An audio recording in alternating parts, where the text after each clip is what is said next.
Hello? We're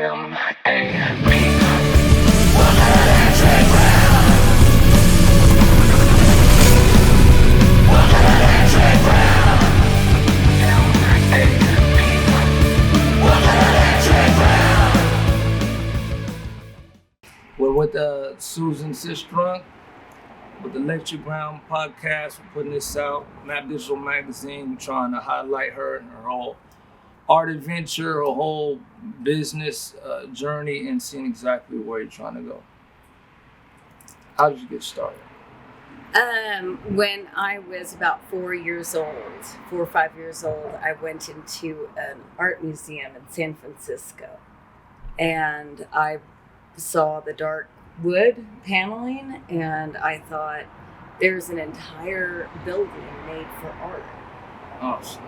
And I was a draftsman ever since, but I was afraid of what other people thought, so I didn't take a formal class until I was in college, even though I was kind of what you would call a closet artist for years. And then I just kept evolving. I began teaching, and then suddenly one day you blink and you have your own gallery and you're helping other artists. Did you have a preference of teaching or creating art yourself? Creating is always my first love, but I like teaching because there's something about letting young students know that there is a viable path with art. A lot of people try to, negate art and say, well, you're never going to make a living doing that. There are many viable paths with visual arts. And lots of time when it comes to any type of art form, usually if you dive into it deep enough, then the living comes later. It does. So with me, I became immersed in art, and whether it was teaching, creating, or just trying to help other artists, art has always been a focal point of my life. And now I've always said that if you can draw it, you can paint it. If you can paint it, you can sculpt it. And if you can sculpt it, you can write about it. And now I'm actually writing my own book about art. So look at that. So I guess we got a whole dog issue happening. That's right. Artistic sounds, I guess. Artistic sounds, exactly. And so how long have you had the gallery here in Waco? I've been here in Waco running the gallery for about 5 years. And it's been great. It's been really great because I got to not only meet so many other artists in Waco and Central Texas and the surrounding area, but I got to teach and kind of mentor them in a way of how do you frame your work? How do you make it look good for presentation? And, it's also become such a hub for people in the community to meet together. People who would have never been inside the same room together. I love that part. Love that part. People who are either, they could work at a restaurant and suddenly they're in the same room as a politician, and they're having real discussions about real things. And I love the fact that so many people have come together in this building. It really does take my breath away.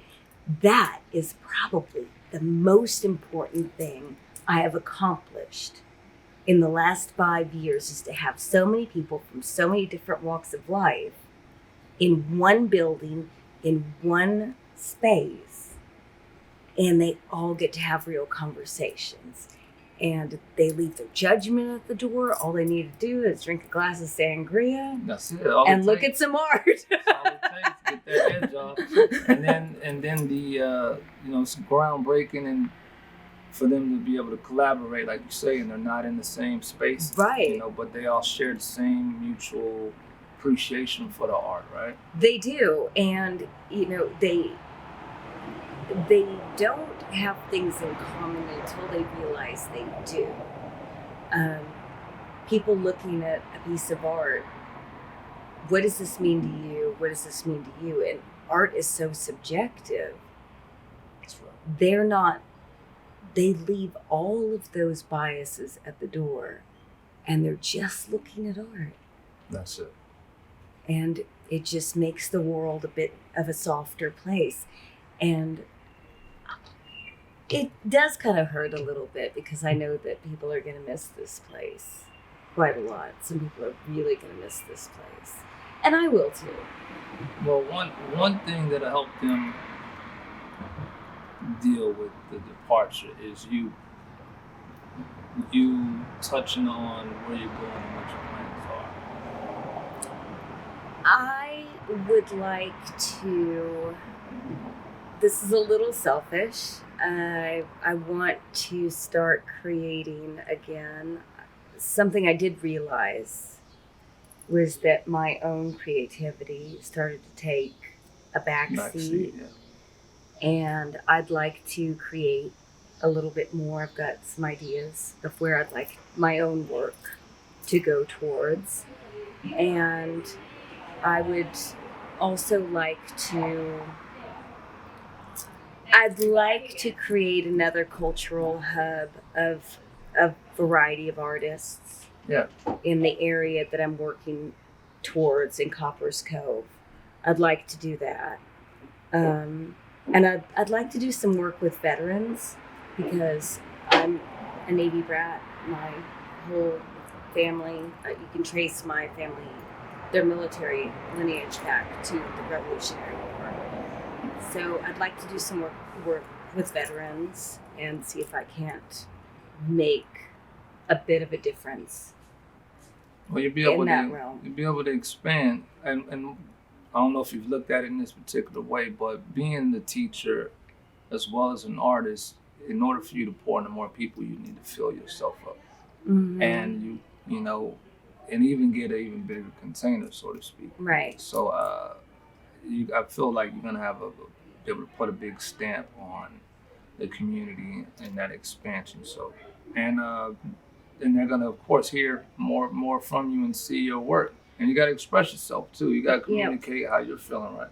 Yeah, I've got some plans. I'm not ready to give them. Not yet. No. Not ready to give them all up just yet. You know, I've gotta keep some things to myself. You hit us up for the exclusive when you do. Absolutely. And my podcast, Echoes in the Gallery, is definitely going to continue. It's my book I'm writing. And what else would it be about except for art crime? Oh, there you go.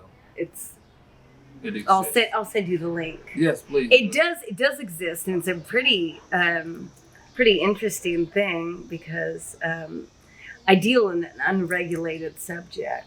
Art is completely unregulated, so nice. It's interesting how sketchy the world can be sometimes. Without the regulation. It's lots of fun to write about it. Like I said, if you can draw it, you can paint it. You can paint it, you can sculpt it, you can write about it. So now I'm writing about it too. And so lastly, I bet if we had all the time in the world, you'd probably have an hour on this particular part. But what message will you have for people in Waco as you start this next chapter? Well, I'll definitely be back. I'm not.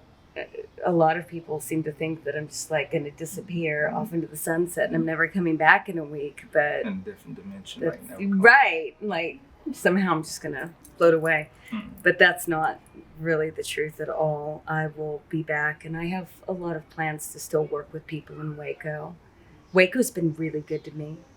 If I were to just walk away from Waco right now, that would be completely rude to all of the people who've been supportive of me throughout the last 5 to 7 years of my artistic career here.